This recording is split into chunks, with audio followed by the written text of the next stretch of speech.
कि अगर हम इन विकारों को, इन अवगुणों को, इन दोषों को परिवर्तित करें, इनका रुख मोड़ें, इनकी दिशा को बदलें, तो ये हमारे पतन का कारण नहीं बन पाएंगे, क्योंकि विकारों के कारण ही हमारा जीवन नरक की गर्त में जा रहा है। क्योंकि अगर हमारे जीवन में विकार ना हो तो हमारी जो आत्मिक तरक्की का जो मार्ग है, हम उस पर न जाने कई गुना जो रफ्तार है, हमारी जो धीमी रफ्तार है, चल तो सभी रहे हैं आत्मिक मार्ग पर, क्योंकि इस मार्ग से तो कोई भी खाली नहीं है।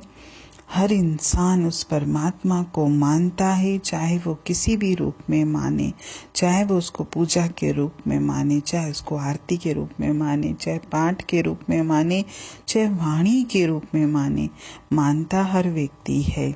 लेकिन सबकी जो रफ्तार है बहुत धीमी है, और कभी कभी तो हम इस मार्ग को छोड़ भी देते हैं। जरा सी कोई बात आई संसार की और मैंने इस मार्ग को छोड़ दिया, और संसार के प्रति जो मेरी दौड़ है वो तो बहुत स्पीड में है।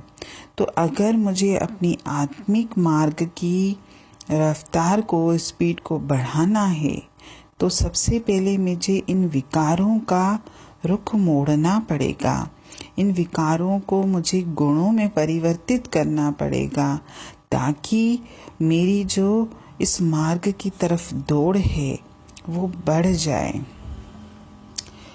ना तो मुझे रुकना है, ना ही मुझे धीमी गति से चलना है, क्योंकि जीवन में समय पता नहीं किसके पास कितना है। अगर हम जितनी दौड़ परमात्मा की तरफ लगा सकते हैं उतनी दौड़ लगा लें, पता नहीं कल का दिन मेरे पास है भी कि नहीं है। और मेरा ये जो अनमोल मनुष्य जन्म एक बार मुझसे छूट गया तो न जाने कितनी योनियों में भटकने के बाद ही मुझे ये नेमत मिलेगी। इसीलिए कोशिश हम ये करें कि जीवन के, यानी हमारे मन के जो विकार है, जिसके अनुसार मेरा जीवन चल रहा है, इन सब का रुख मैं बाहर की तरफ न मोड़ूं।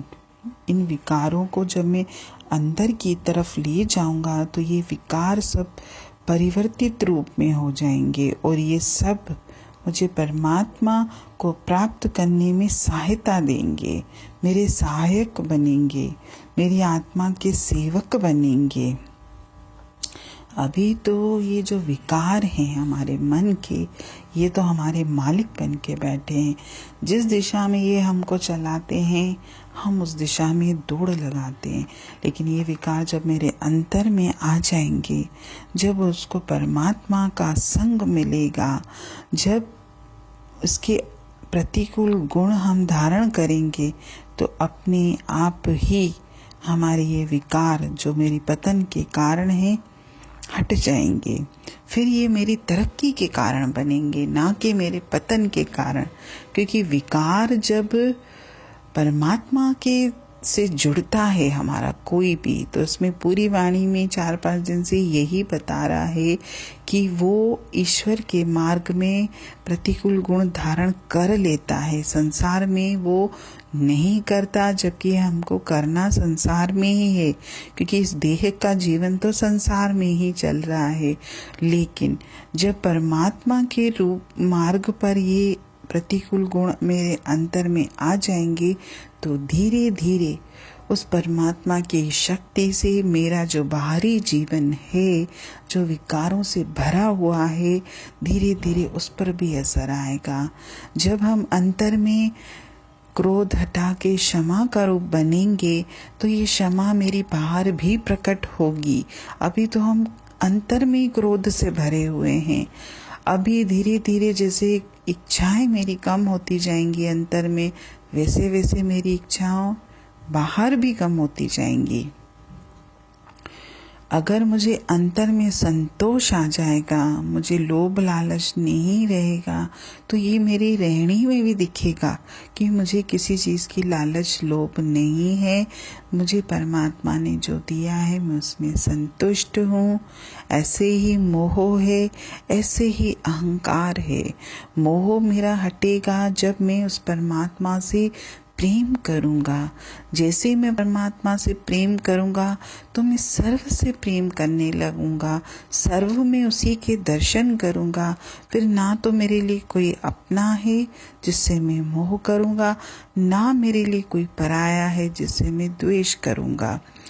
ऐसे ही अहंकार भी है जो नम्रता का रूप लेगा। जब मेरा मन सदोरा हो जाएगा, मैं जब विनम्र बन जाऊंगा, तो धीरे धीरे मेरे व्यवहार में भी नम्रता आने लगेगी। यानी हमको विकारों को अगर हटाना है तो उसके प्रतिकूल गुण मुझे धारण करने पड़ेंगे, और जैसे मेरे अंतर में ये गुण आएंगे, अपने आप मेरे ये विकार हटते जाएंगे और मुझे परमात्मा प्राप्ति के मार्ग में सहायता करेंगे। हरि ओम।